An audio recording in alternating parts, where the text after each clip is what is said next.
두 번째 문제. 나는 승진을 할 것이다. 하나, 둘, 셋. X. 먼저 저부터 이야기해요. 네. 저는 50세에 승진을 포기했습니다. 아직 승진을 포기했다보다는 다른 길을 선택하고 있습니다. 그래서 승진을 안 할 겁니다. 자, 그러면 이혜진 선생님은 저보다 12년이나 어리니까 지금 포기할 나이는 아닌 것 같아요. 저도 48세까지 달렸거든요. 42살부터 시작해가지고 엄청 달렸습니다. 48세까지 정말 죽을 힘을 위해서 달렸는데, 그리고 나서 이건 아닌 것 같다 해서 내려놨거든요. 근데 유진 선생님 좀 빠른 것 같은데. 이게 이제 승진이라는 거를 생각하는 경우는 아주 뭐 처음 발령난 학교에서 뭐 연구학교라든지 지역 네. 점수가 있는 학교에서 발령이 나서 시작하시는 분들, 아니면은 뭐 개인적으로 수업 연구를 많이 하면서 네. 점수를 쌓아서 이제 시작하시는 분들, 아니면 전혀 그런 것을 겪어보지 않으면서 있으시다가 그냥 우리 반만 나는 하겠다 이렇게 되는 그런 분들 그런 경우가 나누어지는 것 같은데, 저 같은 경우에는 이건 자랑은 아니지만 일정 100점에 일정 100점? 연수가 끝나자마자 이제 저한테 너는 그 점수를 받았으면 승진을 해야 되지 않겠냐. 그러니까 첫 학교, 제가 처음 발령난 학교는 무슨 점수가 있는 학교나 이런 것은 아니었었고. 네, 저랑 같이 있었습니다. 근데 그때 일정을 받았을 때 이 점수가 나중에 들어간다. 근데 지금 이미 뭐 PF로 끊어지고 네, 나서 그게 맞아요. 없었는데, 또 우연히 두 번째 학교에 이제 가게 됐는데 연구학교를 하게 되는 거예요. 네.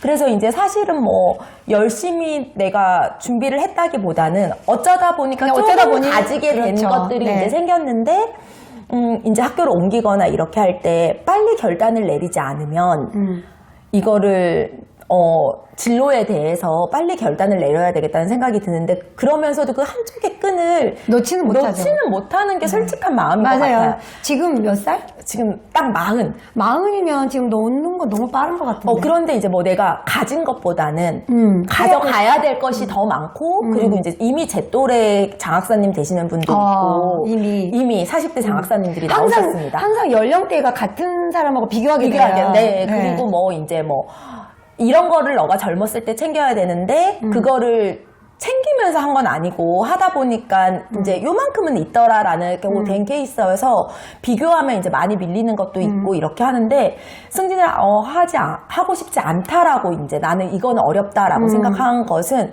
그럼 나는 저런 관리자의 삶, 제 영상에서 그걸 얘기했는데, 관리자의 삶이 더 적성에 맞는가? 근데 그건 아닌 것 같다. 그러면, 저는 메인으로서, 그러니까 뭐 이렇게 학교 다닐 때도 왜 반장이 어울리는 사람이 있고 부반장이 어울리는 사람이 있다면, 저는 부반장이 가까운 캐릭터거든요. 저는 반장이었어요. 누군가가 이끌어주면 잘 따라가는데. 근데 관리자가 못되게 오십니다.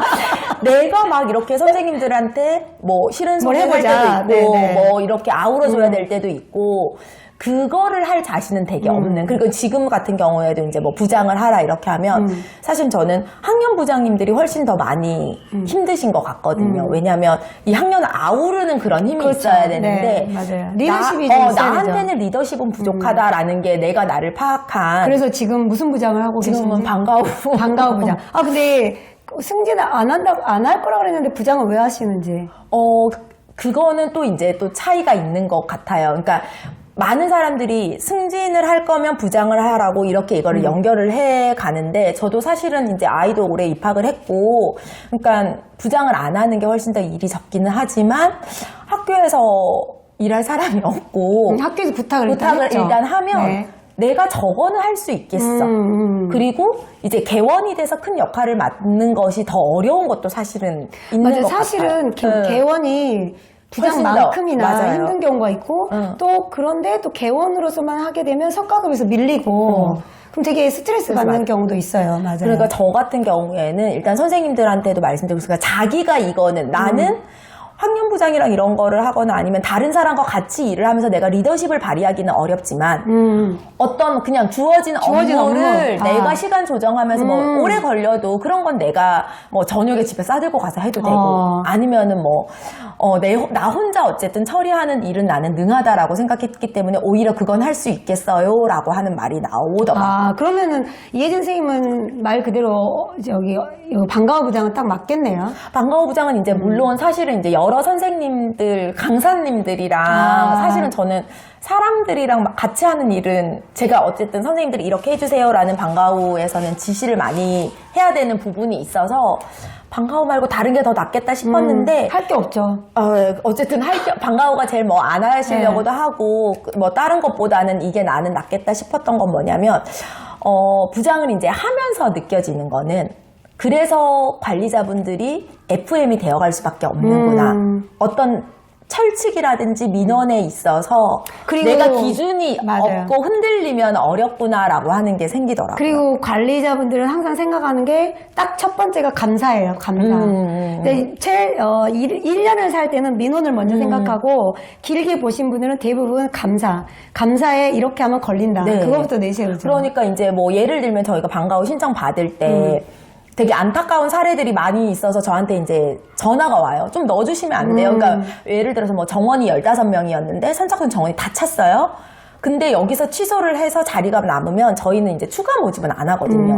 근데 제발 좀 넣어주세요. 라든지 뭐 그런 게 오면 사실은 엄청 흔들리거든요. 왜냐면 방과후를 보내야 하는 나도 엄마니까. 나도 우리 애가 방과후반에 이게 밀려서 못 들어가면 또 다른 스케줄을 찾아야 되니까 되게 넣고 싶은데 그거를 하나 예스를 했을 때 안 되죠, 그러면. 그리고 이거를 깼을 때 순차적으로 생기는 일 때문에 부장이나 어쨌든 조금 더 뭔가를 결정해야 되는 위치에 갔을 때는 그 매뉴얼 그렇죠. 그리고 처음에 정해진 규칙을 되게 준수할 수밖에 없구나라는 것이 느껴지긴 하더라고요. 맞아요.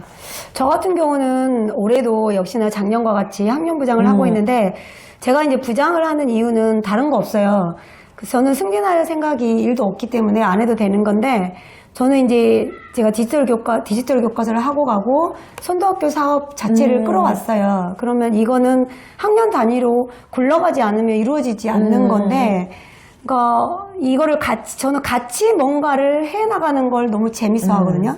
그런데 학년 안에서 같이 이렇게 굴러가려면 학년부장이 제일 낫더라고요. 맞아요. 그래서 제가 조금 더 힘들더라도 학년 안에서 이런 걸 같이 해보고 물론 학년 선생님들하고 같이 오케이 사인을 맞춰간다는 건 참 힘든 것 같아요. 그래서 어느 면은 어떠한 선은 제가 접고 가고 어떠한 면은 선생님들의 의견을 많이 존중해주고 요즘에는 혼자서 독불장군인 리더는 끝난 것 같아요. 맞아요. 얼마나 같이 함께 할 수 있느냐, 배려 또는 공감의 아이콘이 바로 리더의 자격인 것 같다는 생각이 들거든요. 그러니까 저희 친구들끼리도 이제는 이제 약간 지금 40대 선생님들이 약간 끼인 세대일 수도 있는데 야, 부장을 할 수 있으면, 피할 수 있으면 끝까지 피할 피해라. 거냐? 절대 하지 마라. 피할 수 있으면 피해라. 라는 게 거의 30대 후반에 이렇게 됐다면, 좀 40대가 돼서는 이제 그 언니들이 해줬던 것들, 그래도 우리가 가져가야 되지 않겠냐. 그 일을 우리도 할 만하지. 라는 그런 이야기도 나오고 있기는 하거든요. 왜냐면 사실은 저도 저는 30대 후반부터 계속 부장을 했었거든요. 거의 한 번도 빠지지 않고 했었는데 이게 대물림 되어서 그 연령대가 하지 않으면 그럼 20대가 하게 되거든요. 그럼 20대는 정말 약간 부장은 어느 정도 경험도 있어야 되고 그다음에 그랬을 때 부장이 원활하게 되는 거지.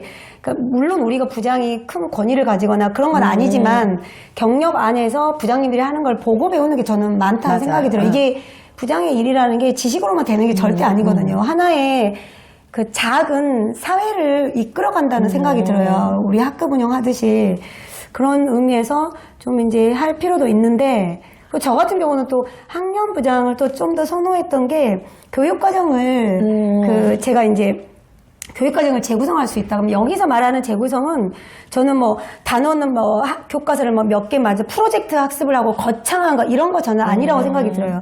왜냐하면 내가 뭐 혁신학교나 뭐 어디 연구대에 나갈 거 아니면 이렇게 큰 프로젝트 학습을 끌고 갔을 때는 100% 욕먹습니다.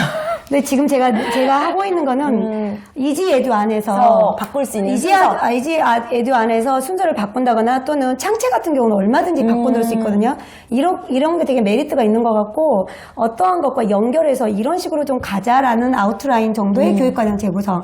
그러니까 굉장히 어떻게 보면은 별거 아니죠, 뭐. 별거 아닌데도 그런 것을 같이 계획해서 그리고 사업도 좀 따와가지고 키트 같은 것도 사면서 같이 이렇게 갔을 때 반응이 훨씬 좋더라고요. 그래서 제가 내린 결론은 일단 돈이 있어야 된다. 그래서 저는 사업을 좀 여러 개 따왔어요. 그래서 그거를 학년 안에 되게 많이 풀었거든요. 근데 사실은 학년 선생님들한테 뭐 사주고 뭐 이런 거보다 먹을 거 사주는 거보다 더 좋아하는 게 학습 자료 사주는 거더라고요. 맞아요. 그래서 학습 자료를 정말 필요한데 학습 준비물이 예산이 떨어져서 못할 때 시기 적절하게 그 비슷한 키트를 가지고 이거를 같이 이렇게 수업해 보세요라는 아이디어를 줬을 때 선생님들이 굉장히 반응이 좋으시더라고요. 그래서 이런 거 같은 거 할 때 저는 참 내가 잘했다. 그리고 뭐, 이제, 이번 주에 이제 학년 체육도 했었는데, 그런 것에서도 제가 이제 어느 정도, 체육 담당, 체육부장님이 계시지만, 그래도 같이 조율해 가면서 정말 멋있게 끝났다 했을 때 보람도 맞아요. 있고, 이거는 정말 누가 승진하는 것도 아니고, 부장수당은 정말 쥐꼬리죠. 그럼요. 이 부장수당이 10년째 안 오르고 있어요. 네, 근데 그것보다는 내가 가져가는 그 기쁨?